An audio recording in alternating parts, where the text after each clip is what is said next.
Iran has struck Tel Aviv repeatedly, and the billion-dollar architectural defense systems, expected to render Israeli cities untouchable, are not performing according to their promised specifications. What we are witnessing tonight is not a theoretical debate over missile technology.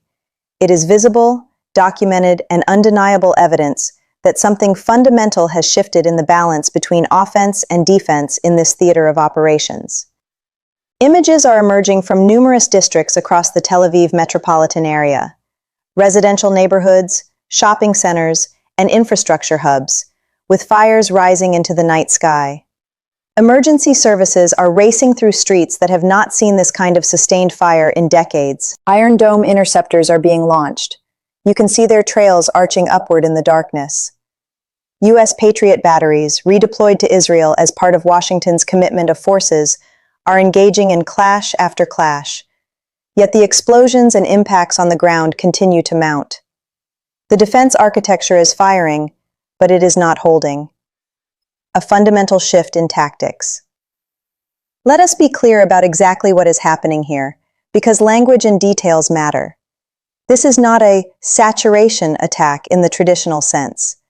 Iran is not merely trying to deplete interceptor stocks by launching hundreds of cheap munitions to overwhelm the systems by sheer volume. That is the unguided rocket tactic used by Hamas and Hezbollah in previous conflicts, forcing the Iron Dome to expend missiles until its magazine is empty. What Iran has done tonight is fundamentally different. They are utilizing maneuverable hypersonic missiles, specifically the Fattah-class weapons, whose existence Western intelligence agencies were aware of, but did not fully comprehend until they reached Israeli airspace. These missiles challenge defense systems not just with numbers, but with speed, unpredictability, and a flight profile for which the Iron Dome and Patriot were not designed. The Fattah arrives at speeds that reduce the decision cycle for air defense systems to tiny fractions of a second. It reaches Mach 13 in its terminal phase, meaning the missile travels at approximately 10,000 miles per hour as it descends toward its target. Consider what this means for a defense system. The radar must detect the threat, calculate its trajectory, assign an interceptor, launch and guide that interceptor to the point of impact, all within a time frame measured in seconds. At hypersonic speeds, this window narrows to the point where the margin for error vanishes. When the incoming missile does not follow a predictable ballistic arc, maneuvering during its final descent and adjusting its trajectory via commands from its internal guidance system, the computational difficulty increases exponentially. The coordination burden. The Patriot system faces the same issue, aggravated by the fact that it was designed for a fundamentally different threat. Even the advanced PAC-3 variant deployed in Israel was optimized against ballistic missiles following predictable parabolic trajectories. Saudi Arabia, the UAE, and U.S. bases in the Middle East have relied on the Patriot to defeat Iranian-backed missiles for years, and the system worked well. However, the Fattah is not in the same class as the Scud derivatives and medium-range missiles the Patriot has historically encountered. It is faster, more agile, and arrives in an environment where the Iron Dome and Patriot are operating simultaneously, creating coordination demands that no system can manage under such a high tempo. The problem facing Israeli and American defense planners tonight is one of deconfliction. When you place two major air defense systems in the same geographic area, both tracking the same threats, they must communicate to prevent interceptor collisions, avoid redundant launches that waste missiles, and prevent interference between radar systems operating on overlapping frequencies. In a low-intensity conflict, this is manageable. However, when threats arrive from multiple vectors simultaneously at hypersonic speeds, the coordination load becomes overwhelming. Human operators cannot react fast enough. Automated systems must take control, and no matter how advanced they can only operate within the parameters for which they were designed. The reality gap and political consequences. The videos coming out of Tel Aviv tonight show us the limits of these parameters. We see interceptors being launched and engagement sequences unfolding, followed by explosions on the ground that should not occur if the defense systems were operating according to their nominal specifications. This gap between expected and actual performance is the real story. This is what defense officials in Washington and Tel Aviv are currently trying to explain to their leaders. This gap is causing a fundamental reassessment of the assumptions that shaped the decision to launch this operation in the first place. Let us be clear about the political context. The US and Israel did not enter this conflict by accident. This was a planned operation conducted with explicit authorization from the highest levels of US political leadership. The decision to strike Iran's nuclear and military infrastructure was made with the understanding that Iran would retaliate. That retaliation was expected.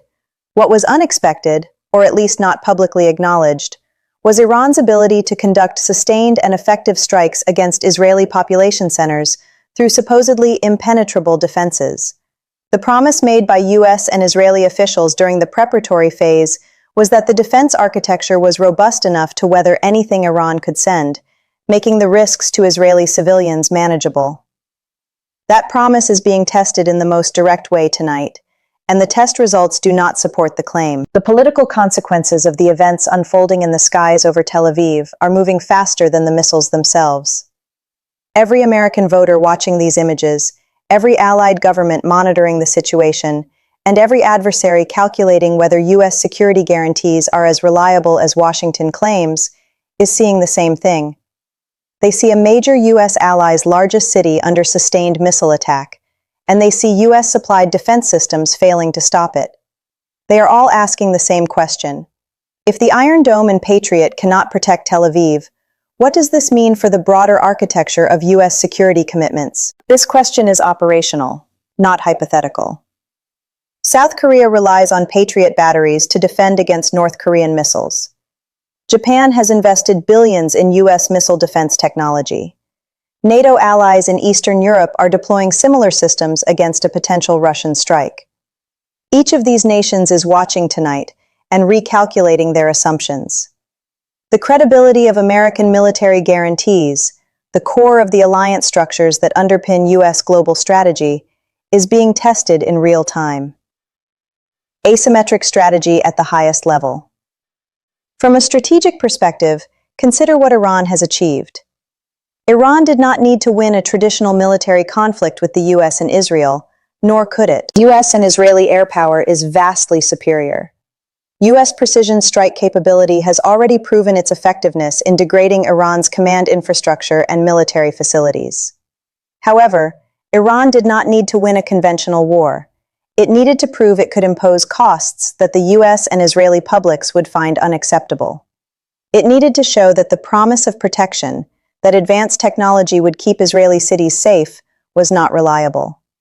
By repeatedly hitting Tel Aviv with missiles that penetrate defense systems, Iran is achieving this goal without needing to win a single air-to-air engagement or defend a single military facility.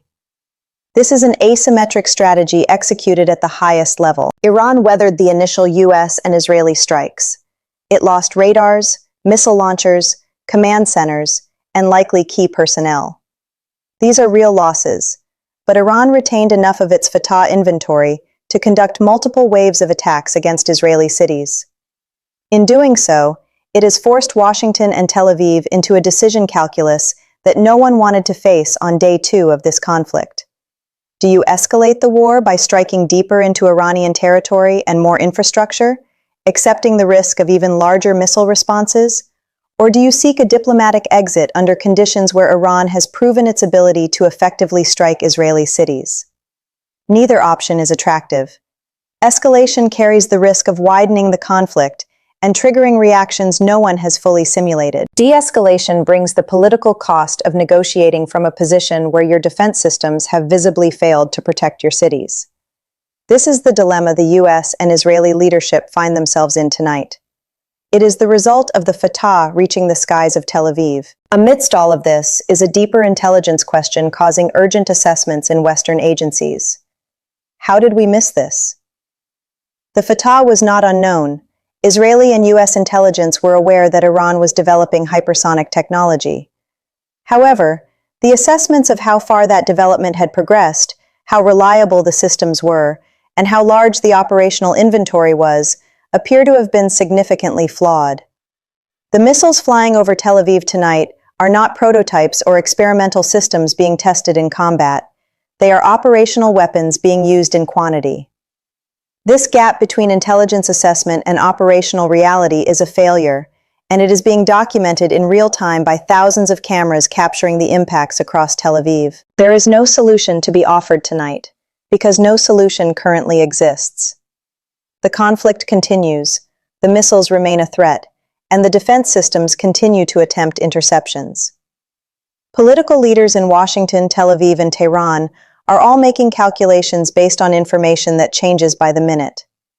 What we can say with certainty is that the assumptions that shaped the opening phase of this conflict are no longer valid. The belief that US and Israeli technological superiority would make Iranian retaliation manageable has been shattered by the evidence currently visible in the skies over Tel Aviv. What happens next depends on the decisions now being made in command centers and situation rooms, and we will continue to monitor every development.